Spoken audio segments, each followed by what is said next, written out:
It's like 9:35 and we get to drink beer. This is the best job in the world. Hey, it's Joe Árvai, director of the USC Wrigley Institute, and we are back for our final episode of our vlogcast featuring our super duper USC Wrigley Fellows. Today, I'm looking over here because we're going to be talking about this grain, and not talking about grain for grain's sake, but talking about how an ancient natural disaster, the Rhodian Earthquake of 227 BCE, influenced commercial agriculture in the Mediterranean. But not just what happened historically, but what we can learn from history as we think about the natural hazards of today. Of course, we're talking about climate change, but we can also talk about all manner of natural hazards, from earthquakes to floods to fires. So to do that, we're going to be sitting down and having a beer with my good friend and Wrigley Fellow, Max Shiller. Oh, hey, Max. Oh, hey, Joe. Good to see you. Yeah, nice seeing you. How you doing? Good. You? Yeah, doing solid. Awesome. Can I buy you a beer? Oh, absolutely. Thanks so much. All right. Max, cheers. Cheers. Good talking to you. Yeah. So I'm going to start at the beginning. Where are you from? Yeah, so Max Shiller. I'm from Wauwatosa, Wisconsin, which is a suburb of Milwaukee, but moved out here after going to school for undergrad at Valparaiso in Valparaiso, Indiana, and then took the long trek out to LA and USC. Wow. So what did you work on before you started working on your PhD? I'm presuming as an undergrad you were doing work in the classics and history as you are now? Yeah, studied classics, history, and humanities. All three. I really got interested in history and ancient history through my work in classics, right, which is the study of Greek and Roman literature. But I think my focus was often on history, and that's where I really loved the work the most. I loved researching people's stories in the past. I really came to get interested in natural disasters and the history that revolves around them specifically, oddly enough through a Japanese history course. And in that course we came across a medieval literary text. It was a tale that was talking about this transition from an imperial dynastic period to the shogunate period in Japan. But then there was also a poet who has a series of poems called 12 Square Foot Hut. And so he's living in this hut and he's writing all these poems, and it's a time of famine, it's a time of plague, and it's during this historical period that this literary text is talking about. And very interesting to compare his realities of that time and what this text was talking about as the emperor's making poor decisions, and you can see that these decisions are not good because it's being reflected in the natural world in these famines, in these plagues. I found that connection that these medieval Japanese people were making to be highly interesting and paralleled really well with some of the text I was seeing in my work in classics with Thucydides, who is an ancient historian. He talks about a plague that happens at Athens and ties it to political decisions, whereas people were connecting at the time to, issues with religion. And I found all those swirling ideas altogether really fascinating and driving histories, really. So let's get into it. What are you working on now? I am dying to learn about the Rhodian Earthquake and how that ties into the research that you're doing. Yeah. So right now I'm working on my dissertation project, which is on the Rhodian Earthquake. And what I'm really exploring is, with this earthquake, we have a lot of detail from this one ancient author, Polybius, about this earthquake happened at this time, and all the other ancient states in the Eastern Mediterranean kind of freak out, it seems. They give... Is that a technical term, the freak out? Yes. The historical freak out? The historical freak out, yeah. I'll have to define it in my introduction, but yeah, so they freak out and they send copious amounts of money, materials like wood, stone, precious metals to help pay for things, right? And this is in the area of Rhodes? Is that the area of Rhodes. Rhodes is a island that's in the Eastern Mediterranean. It's in the Aegean Sea, so it's east of what mainland Greece is. It's really close to Asia Minor or Turkey, and so that's where it's situated. And that spot where it was situated was really good for Eastern Mediterranean trade. How the winds work in in a period of sailing after the harvest season in Egypt and in the Middle East. It makes sense that if you're going to sail, you're kind of going to do a counterclockwise motion as opposed to going straight up. You'll just be kind of sailing kind of against the wind that way, but if you go around, it's more efficient. And this Rhodes, would be from like Egypt up? Is that... Egypt up, yep, Okay. swirling up, and then you end up at Rhodes. That's the best spot to go. And so this earthquake then had quite an impact. If everybody from the south is hoping to move their goods north towards Greece, you're going to land at Rhodes, which was a major port at the time, and then you're going to meet up with other merchants who's going to buy your goods, and they're going to move it to the other spaces north. So this is a huge problem if the port is destroyed. And that's what happened? The port was destroyed? Parts of it were. Polybius talks about the majority of the walls of Rhodes and the majority of the ship sheds, which are kind of buildings that are on dry land that you would bring warships into, kind of to dock them away from weather conditions. He doesn't talk about the commercial side of the port so much, but we have to guess, based off of the walls and the ship sheds, that there is a large amount of destruction. And so there's concern, right? So they send all this money and material, and my question is, well, why Rhodes? Why not some of the other major ports of the Mediterranean? Why send this unprecedented amount of money and materials? And I think an answer that we can come up with is that Rhodes has become increasingly centralized in the economies of the time. I think a good parallel, as nothing is new under the sun, would be the ship the Ever Given a few years back. Remember when it blocked up the Suez Canal? Yep. Before there wasn't the Suez Canal, you could go around Africa, or you could go across land, and then take another ship through the Red Sea if you wanted to get to Saudi Arabia or India. When you have the Suez Canal, all that other infrastructure gets taken away. It's not needed anymore. We have the most efficient route. That's the canal. When that canal is blocked up, there are no other options for those ships to go. So you're blocking about, I think one New York Times article spoke of it blocking $10 billion of global trade a day. A day? A day.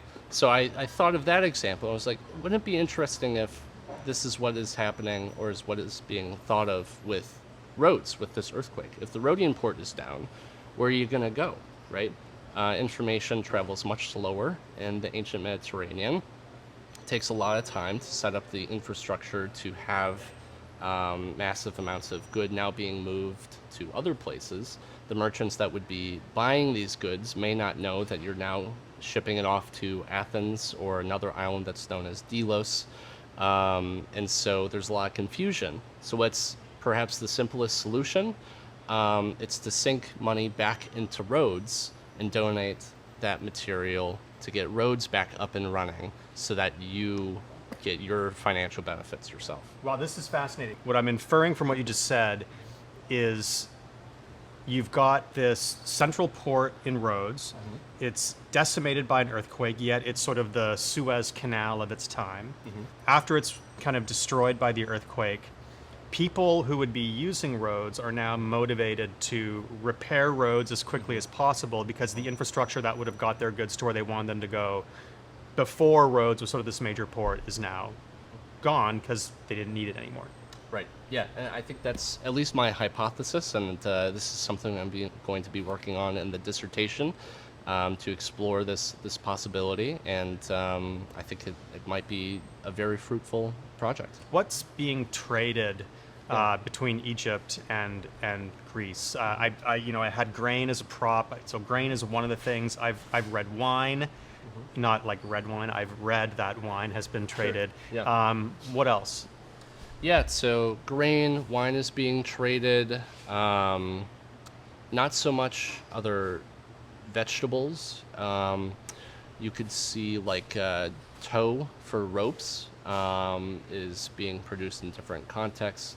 Egypt is exporting a lot of linens as well. The fibers that are needed for linens grow well in Egypt, and they're known for producing a lot of it.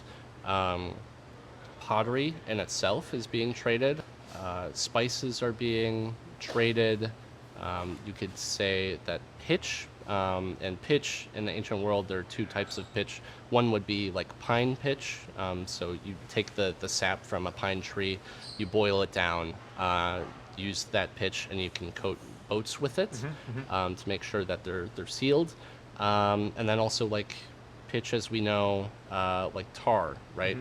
A oil product that's also being traded around. So these are the sorts of goods that are traveling. You mentioned earlier that people are transmitting information. They're communicating using these same shipping channels. I'm presuming by Right. mail, right? They're sending parchments with questions, updates on them ish. Yeah, it's a lot of different ways that you can transmit information through writing.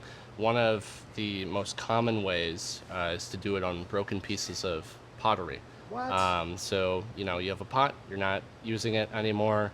What's a durable way and a pretty easy way to, give your buddy a note on the other side of the Mediterranean at the harbor you're shipping something to? Well, you just write it on a small piece of pottery, etch it in there, and say, okay, I'm sending this amount at this time and this month, whatever, signed by so and so, and it's going to this person. And you have that also on what's known as papyrus. Papyrus was and is a reed that grows in marshy lands.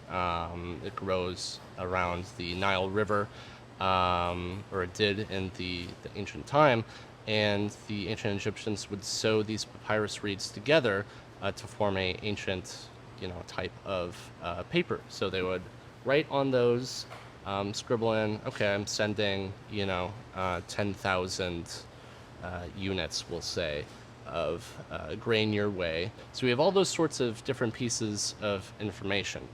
The problem is, we're talking about something that's over 2,000 years ago. You can see if you have a book that's from 100 years ago how well that paper is holding up. Imagine how little of the papyrus, sheets that we have surviving. It's only in very particular areas. In context, often in Egypt, it has to be very dry. So we have some material, but it would be amazing to have a diary or some, really close correspondence between groups of people over time. Unfortunately, a lot of that just doesn't survive. Is that what you're looking at to do your research? Are you kind of going around the world and finding these pieces of pottery, these pieces of papyrus, trying to read the messages and then infer from what you're reading what might have happened historically?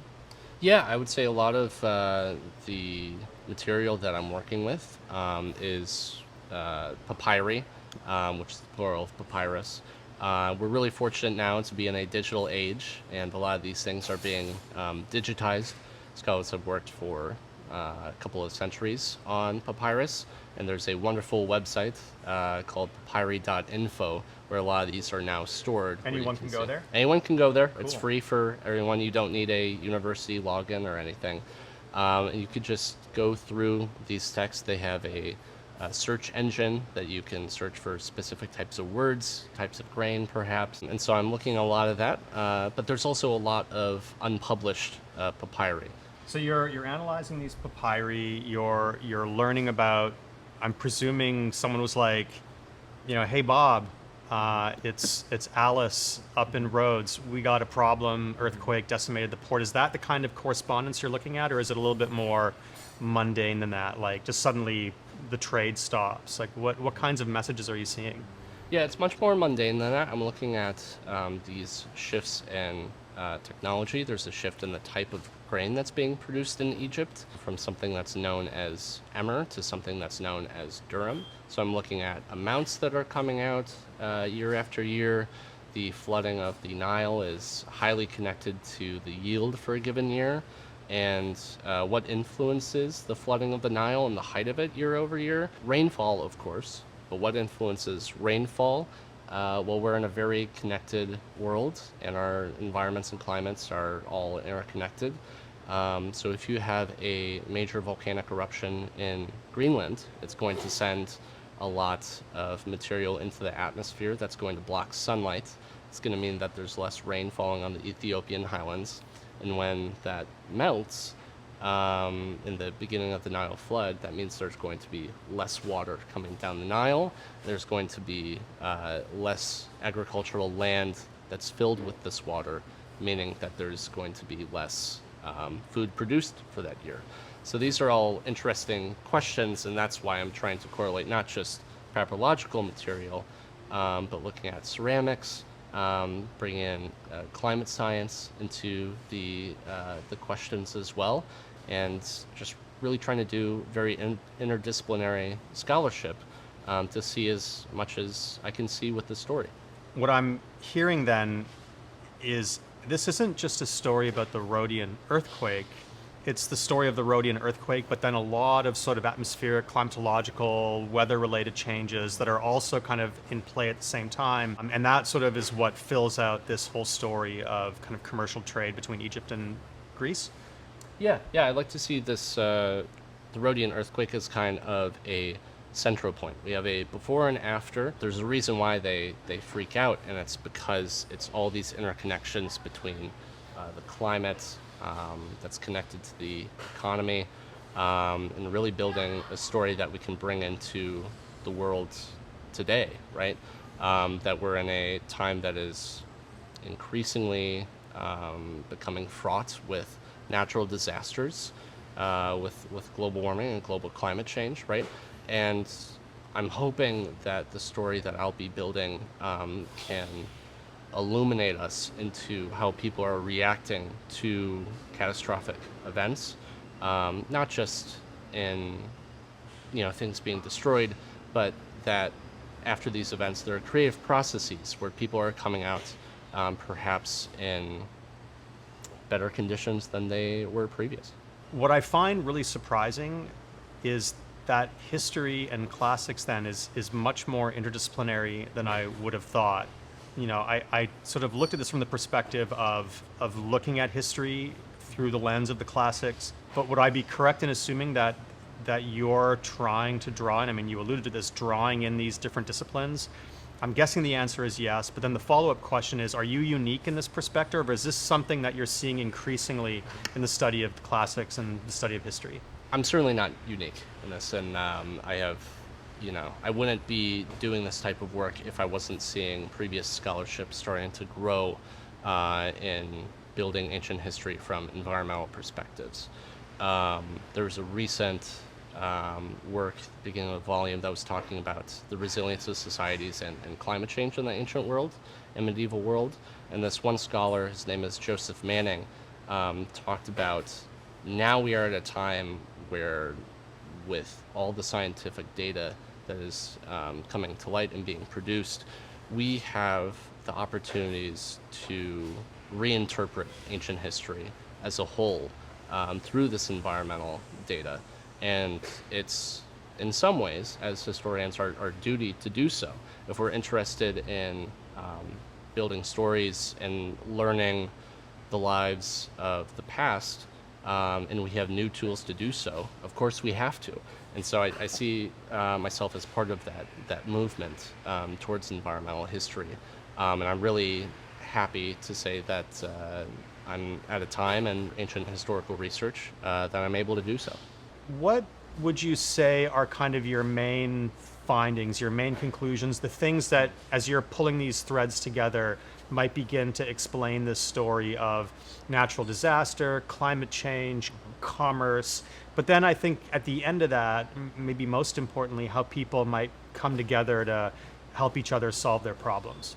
One of the main findings that I'm going to find is that subtle technological shifts, like switching your main grain production from emmer wheat to durum wheat, can have larger impacts than we might think of. in historical developments. That's one that I think has been understated, and that's something I really want to explore and will continue to explore in my work, and I think that will be part and parcel of the final conclusion of the dissertation. In terms of how people are working together after a natural disaster, is thinking about fear not as just a negative, but as something that can propel people to invest in the concerns of those affected who are not your own, right? Rhodes is a foreign power.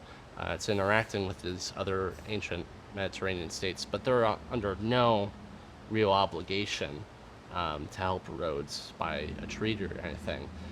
So thinking about fears, economic or otherwise, as a creative force and something that can drive us forward, I think that really resonates today with globally, really, when we're having these international congresses that are hoping to tackle climate change jointly as nations, right? And that we're seeing it as something that's affecting us all.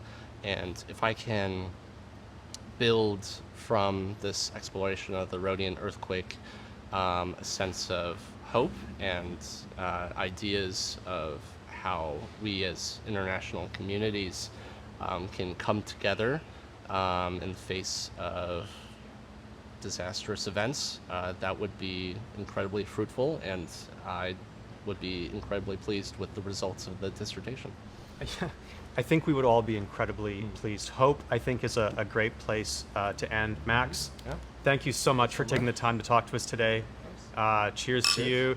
And thanks to all of our friends here at Highland Park Brewery for letting us use their venue, their location for today's shoot. Thanks everyone for joining us. That's it from me, Max, Joe Árvai, Wrigley Institute. Thanks everyone. See you next season. Hey, my name's Morgan. I'm a bartender and a community manager at the Highland Park Brewery. Just wanted to say thanks to Joe and everybody at USC for coming out. If you're ever in Chinatown, check out our tap room. We'd love to see you. Thanks.